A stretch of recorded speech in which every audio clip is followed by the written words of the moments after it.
Hello guys, welcome back to solution Mitra. So दोस्तों, आज का हमारा क्वेश्चन है find current in 3 ohm resistor and power loss in the circuit.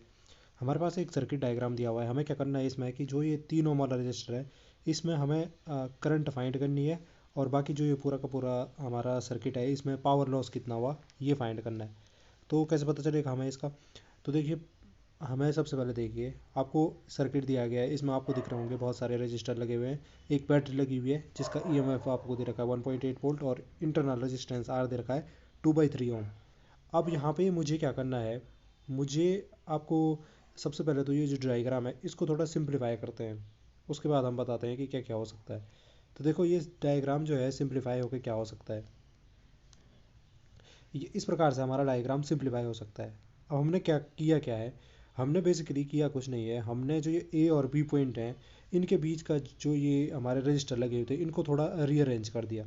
इनको rearrange किया तो आप देखोगे ये 3 ओम, इस वाले को देखो जैसे 3 ओम को, तो ये 3 ओम का एक एंड पॉइंट ए से कनेक्टेड है, दूसरा एंड पॉइंट बी से कनेक्टेड है। तो हमने यहाँ भी क्या कर रखा है, एक 3 ए से कनेक्टेड कर रखा, दूसरा बी से कनेक्टेड कर रखा। ऐसे ये सेम ये 6 ओम वाले के लिए हो जाएगा, एक एंड पॉइंट ए से कनेक्टेड, एक बी पॉइंट से कनेक्टेड। और बाकी आप ये देखोगे यहाँ पे 8 और 6 क्या है, सीरीज़ में है, और एक एक एंड पॉइंट इनके ए और बी पॉइंट से कनेक्टेड है, तो वही हमने किया। और ये 2 और ये 4, ये है जो इनके आपस में तो सीरीज़ में है, और इस प्रकार से ए और बी के बीच कनेक्टेड है, तो वापस हमने इनको भी इसी प्रकार से किया। यहाँ पे ये ऐसा बना रखा है, मतलब जब कहीं पे भी सर्किट डायग्राम में इस प्रकार से ये किया रहता है डायोड टाइप का, तो इसका मतलब ये हुआ है कि ये इसके ऊपर से जा रही है, मतलब यहाँ पे टच नहीं हो रही है, यहाँ पे कोई नोड नहीं है, ये इसके ऊपर से निकल जा रही है, ये तार अलग है, ये तार अलग है। तो इस प्रकार से आप यहाँ पे तो स्पष्ट दिख रहे हैं अलग अलग तारे हैं। तो ये आप देख पा रहे हो कि ये हमारा जो अरेंजमेंट है कुछ इस प्रकार से लगा हुआ है, और बैटरी तो लगी हुई है, आप दिख ही रहे होंगे। अब यहाँ पे देखो, मुझे सबसे पहला पॉइंट क्या बोल रखा है, मुझे 3 ओम वाले जो रजिस्टर है इसमें करंट फाइंड करना है, यानी मुझे इसकी करंट फाइंड करनी है कि इसमें कितनी करंट है। ठीक है। तो देखो, इसकी करंट कैसे पता चल सकती है मुझे? सबसे पहले देखो, अगर मुझे ए और बी पॉइंट के बीच ओम्स लॉ से आप क्या जानते हो, ओम्स लॉ से आप जानते हो कि अगर मुझे करंट आई फाइंड करनी है किसी रजिस्टर में, तो वो कितनी होती है, I equal to V over R, यानी कि उसका रजिस्टेंस जितना होगा और उसका उसमें वोल्टेज ड्रॉप कितना है, ये दोनों चीज़ें पता होंगी तो मैं उस रजिस्टर में कितनी करंट जा रही है ये पता कर सकता हूँ ओम्स लॉ से, I equal to V over R से। लेकिन आप देखोगे यहाँ पे कि मुझे अगर वी पता करना है, ए और बी पॉइंट के बीच में मुझे वी पता करना है, तो बैटरी का ईएमएफ कितना दे रखा है। ए और बी पॉइंट आप यहाँ पे, मैंने पहले भी काफ़ी वीडियो बना चुके हैं, आप उनमें आपको जो पोटेंशियल ड्रॉप का कॉन्सेप्ट होगा 2 पॉइंट के बीच में वो क्लियर हो रखा होगा।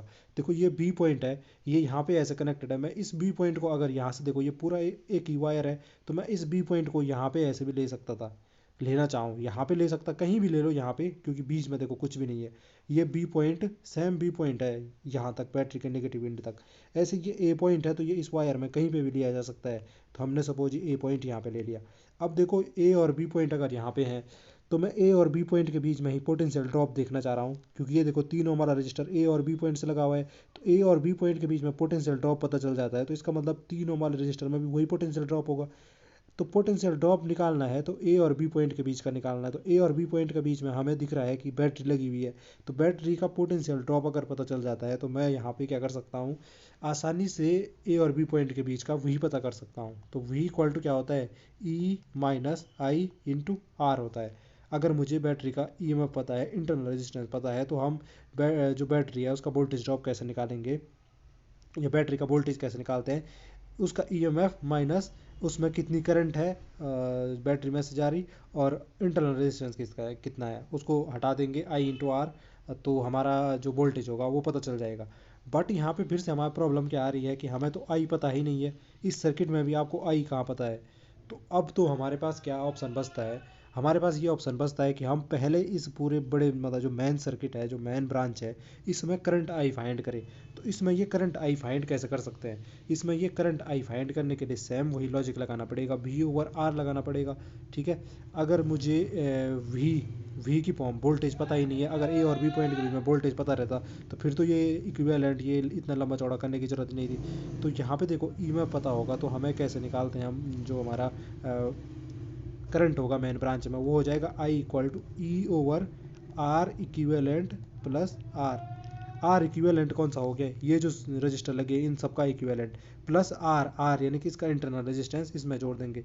ये आर ऐसे जुड़ क्यों रहा है, तो ये इस प्रकार से हमने पहले की वीडियो में भी काफ़ी बता रखा है कि जो बैटरी रहता है उसका जो इंटरनल रेजिस्टेंस है उसको हम जो बैटरी के बगल में आप ऐसे मतलब सीरीज में लगा सकते हो ब्रांच के साथ, मतलब ब्रांच में सीरीज में लगा सकते हैं इस रजिस्टर को।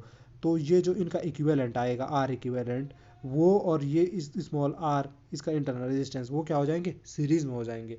तो इसीलिए यहाँ पे आई निकालना है तो हम क्या करेंगे, बैटरी का EMF divided by R equivalent plus small R यानी इंटरनल रेजिस्टेंस, ये अप्लाई करेंगे। लेकिन उसके लिए मुझे पहले क्या निकालना पड़ेगा, स्मॉल आर आपको पता है ही, ई पता है, बट आर इक्विवेलेंट हमें निकालना पड़ेगा। तो आर इक्विवेलेंट कैसे निकालेंगे, तो हमने यहाँ पे ये सर्किट का एनालिसिस करके सिंपल सर्किट बना रखा है। तो अब यहाँ पे आप देख सकते हो कि आपके पास ये 3 ओम रजिस्टर है और ये 8 और 6 क्या है, एक दूसरे के सीरीज़ में है। तो सीरीज़ में इनका इक्विवेलेंट कैसे आ जाता है, सीरीज़ में आपको पता है कि आर इक्विवेलेंट फाइंड करना है सीरीज़ में, तो वो क्या आ जाता था, R1 प्लस R2 सीधे जोड़ देते हैं, है ना। तो 8 और 6 कितना हो जाएगा, 14 हो जाएगा इनका इक्विवेलेंट। तो मैंने यहाँ पे इसको एक 14 ओम के रजिस्टर से रिप्लेस कर दिया, कितना है ये 14 ओम है। ऐसे ये 2 और 4 क्या है, सीरीज़ में है, इनका इक्विवेलेंट कैसे हो जाएगा, तो इनको जोड़ दो, 2 और 4 को ऐड करेंगे तो कितना हो जाएगा, 6 ओम हो जाएगा। तो इनको हमने यहाँ पे ये समझ लिया, एक 6 ओम का रजिस्टर लगा हुआ है। अब देखो यहाँ पे ये 3 ओम, ये 14 ओम, ये 6 ओम और ये 6 ओम, ये सारे के सारे क्या हैं, आपस में पैरेलल है। क्या है, ये सारे के सारे पैरेलल है। तो ये कुछ इस प्रकार से मिल गया हमें, 3 ohm parallel to 14 ohm, 14 ohm parallel to 6 ohm, और ये पैरेलल हो गया आपके इस दूसरे 6 ओम के साथ। तो अब यहाँ पे क्या करना है, ये सारे के सारा जो है इनका इक्विवेलेंट फाइंड करो। अब यहाँ पे आपको एक चीज़ पता होगी कि अगर मुझे आर इक्विवेलेंट फाइंड करना है और ये दिया हुआ है कि R1 पैरेलल क्या है, R2 है, तो कैसे निकालते हैं उसका आर इक्विवेलेंट। तो हमने कह रखा है कि ऊपर क्या हो जाएगा, इनका प्रोडक्ट हो जाता है, नीचे क्या हो जाएगा, इनका सम हो जाएगा, इनका सम हो जाएगा। तो पहले क्या करते हैं, पहले ये जो दो हैं इनका आर इक्विवेलेंट फाइंड कर देते हैं, फिर उसके बाद क्या करते हैं, जो आएगा उनका इक्विवेलेंट यहाँ फाइंड करते हैं। जैसे 3 और 14 का इक्विवेलेंट फाइंड करना है तो कितना होगा, इनका ऊपर प्रोडक्ट कर दिया, 3 गुणा के 14, नीचे क्या हो जाएगा 3 प्लस 14 हो जाएगा। ये जो होगा इनका इक्विवेलेंट, ये पैरेलल होगा किसके, वापस से इस 6 ओम्स के, और पैरेलल होगा वापस से जो बचा हुआ है 6 ओम। तो इसको सॉल्व करोगे आप, फिर से अप्लाई यही करोगे, इन दोनों में लगाओगे पैरेलल वाला कॉन्सेप्ट, आर इक्विवेलेंट फाइंड करोगे, फिर वो जो आएगा उसको फाइनली इसके साथ इक्विवेलेंट में करोगे। तो ये तो पूरा कैलकुलेशन है, ये तो आप आसानी से कर सकते हो। तो ये सारा सारा आप सॉल्व कर दोगे तो ये जो आर इक्विवेलेंट आपके पास आएगा, ये आएगा 42/31 ओम के बराबर आएगा। कितना आएगा ये आर इक्विवेलेंट, 42/31 ओम के बराबर, यानी कि इन सब का इक्विवेलेंट जो आ गया वो 42/31 ओम आ गया है। ठीक है जी, यहाँ तक आपका जो आर इक्विवेलेंट है वो हमें मिल चुका है। तो मैं अब करंट आई फाइंड कर सकता हूँ अपने सर्किट में, कर सकता हूँ नहीं कर सकता हूँ, ई मुझे पता है, बैटरी का ईएमएफ स्मॉल आर पता है, आर इक्विवेलेंट हमने निकाल दिया। तो पहले तो आप यहाँ पे करंट आई फाइंड करो जी, करंट आई फाइंड करो। तो आई इक्वल टू क्या हो जाएगा, ई की वैल्यू रख दो यहाँ पे 1.8 डिवाइडेड बाई क्या हो जाएगा, आर इक्विवेलेंट यानी कि 42/31 प्लस स्मॉल आर कितना है 2/3। इसको आपने सॉल्व करना है, इसको आप सॉल्व करोगे तो ये तो कैलकुलेशन है, आप आसानी से कर सकते हो। ठीक है, तो कैलकुलेटर का यूज़ भी कर सकते हो। तो आसानी से आपके पास ये आई की वैल्यू कितने आने वाली है, 0.89 एम्पियर आने वाली है। यानी जो ये करंट है मेन ब्रांच में हमारी, वो आपको पता चल गई 0.8 एम्पियर है। कितना है आपकी, 0.8 एम्पियर है। अब यहाँ पे करंट पता चल चुकी है, तो अब करंट आई पता चली, तो इस आई के पता चलने से मैं क्या कर सकता था, हमने कहा था ना ए और बी पॉइंट के बीच में अगर वोल्टेज निकालना है मुझे, तो बैटरी के अक्रॉस या बैटरी का वोल्टेज देखना पड़ेगा। बैटरी का वोल्टेज कैसे निकाल सकते थे, तो हमने यहाँ पे ये बताया था आपको, ये V equal to E minus I R से निकाल सकते हैं, V equal to E minus I R से निकाल सकते हैं। तो ई की वैल्यू आपको पता है कितना है, 1.8। अभी हमने आई की वैल्यू निकाल दी इस मेन ब्रांच में, कितनी है इस मेन ब्रांच में, जो ये आई है ये यहाँ पे भी तो आई होगी, मतलब ये पूरी बैटरी में आई तो जा रही है। तो इसलिए आई करंट आपको पता है, आई की वैल्यू यहाँ से रख दो, 0.89 इंटू इंटरनल रेजिस्टेंस कितना है 2/3। इसको आप सॉल्व करोगे तो ये आपको कितना देने वाला है, ये आपको जो देने वाला है वो आपका आने वाला है V equal to E minus, अच्छा वोल्टेज, ठीक है, ये आप सॉल्व करोगे, ये आपके पास आएगा कितना, 1.21 वोल्ट, 1.21 वोल्ट। तो ये ए और पी पॉइंट है, इनके बीच का जो पोटेंशियल है वो आपको पता चल गया 1.21 वोल्ट है। अब यहाँ तक आपकी बात क्लियर हो गई है। अब यहाँ पे एक बात और आती है कि ए और बी पॉइंट के बीच में जो पोटेंशियल था ठीक है, हमने कहा था जो ये 3 ओम वाला है इनके बीच का पोटेंशियल वही है। ये देखो ना, ए और बी पॉइंट से कनेक्टेड है, तो ए और बी पॉइंट के बीच का पोटेंशियल या वोल्टेज पता चल जाता है आपको। तो इसका मतलब ये 3 ओम वाले में भी वही वही मतलब वोल्टेज है। इस 14 ओम को देखो, ये वाला जो है, तो ये भी तो ए और बी पॉइंट से कनेक्टेड है, इनके बीच में भी क्या होगा, सेम पोटेंशियल होगा 1.2 वोल्ट 21 वोल्ट का। इस 6 वाले में भी देखूंगा तो 1.21 वोल्ट हो जाएगा, और इस वाले में भी देखूंगा तो 1.21 वोल्ट हो जाएगा।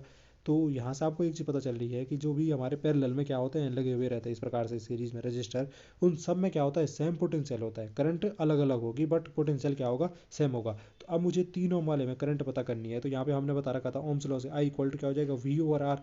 वी आपको पता है, अब 3 ओम वाले के बीच जो रजिस्टर है उसमें वोल्टेज कितना है, उसके इंड पॉइंट के बीच में पोटेंशियल कितना है, तो हमने अभी देख लिया 1.21 वोल्ट है। तो यहाँ से हम आई आसानी से निकाल सकते हैं, आई इक्वल टू क्या हो जाएगा 1.21, वी पता है हमें, आर आपको पता है यही कितना है, 3 ओम है। इसको आप डिवाइड करके देखो तो लगभग 0.7 के करीब आ रहा।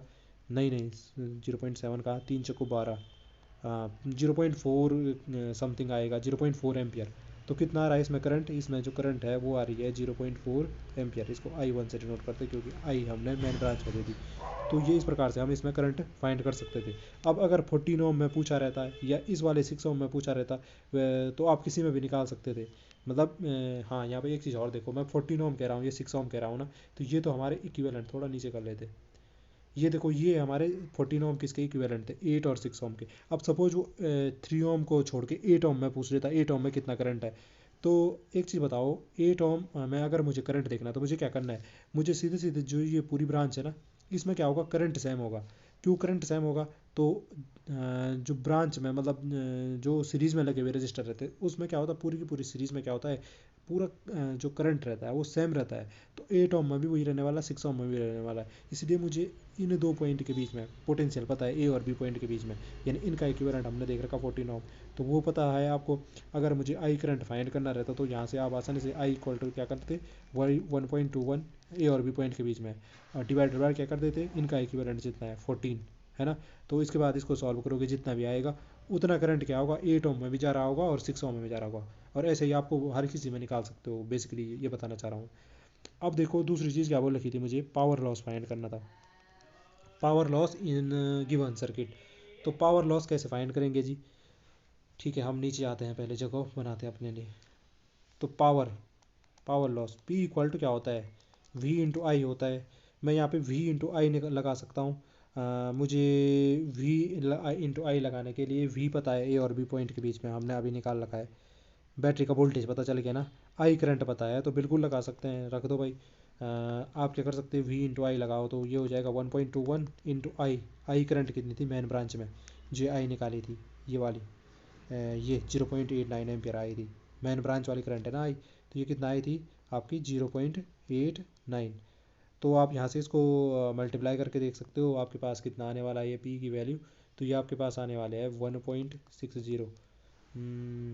P equal to V into I, हाँ बिल्कुल लगा सकते हैं। 1.60 कितना आएगा, ये इतना क्या आ जाएगा, वॉट आने वाला है, इतना पावर लॉस हो जाएगा। और यहाँ पे हम ये इस वाले से भी देख सकते थे, पी इक्वल टू क्या होता है, आई स्क्वायर इंटू आर भी होता है। तो आपको करंट आई पता थी, हाँ आर अगर इसको लगाओगे तो यहाँ पे आर, ये आर कौन सा वाला है, आर इक्विवेलेंट तो है ही जो हमारे रजिस्टर लगे हैं उनका, प्लस स्मॉल आर भी ऐड करना पड़ेगा आपको इसमें। स्मॉल आर ऐड करना पड़ेगा ना, पूरे के पूरे जो सर्किट है उसका सारे के सारा इक्विवेलेंट रेजिस्टेंस तो वही होगा। उन जो भी ये यहाँ पे लगे हुए थे, हमने अभी बताया था आपको, जब ये लगे हुए हैं इनका इक्विवेलेंट प्लस आर ओम, जो स्मॉल आर है ये भी तो सीरीज़ में है बैटरी वाला। तो इस प्रकार से हम आई स्क्वायर आर लगाना चाहिए, तो फिर यहाँ से भी आप निकाल सकते थे। बाकी भी आप मतलब पावर लॉस कहीं से भी निकाल सकते थे। तो यही था जी, पावर लॉस भी हमने निकाल दिया, कितना आया 1.60 वोल्ट आया। आई होप जो कॉन्सेप्ट था वो आपकी समझ में आया होगा। आज के लिए इतना ही। अगर आपको वीडियो पसंद आई है तो प्लीज़ चैनल को लाइक शेयर सब्सक्राइब करना न भूले, ताकि जो इसी प्रकार की वीडियो है उन्हें बनाने का हमें मोटिवेशन मिलता रहे। तो फिर आपसे मुलाकात होगी अगली वीडियो में, तब तक के लिए स्वस्थ रहे मस्त रहे, इन्हीं कामनाओं के साथ आपसे विदा लेते हैं। वीडियो देखने के लिए आप सब लोगों का धन्यवाद।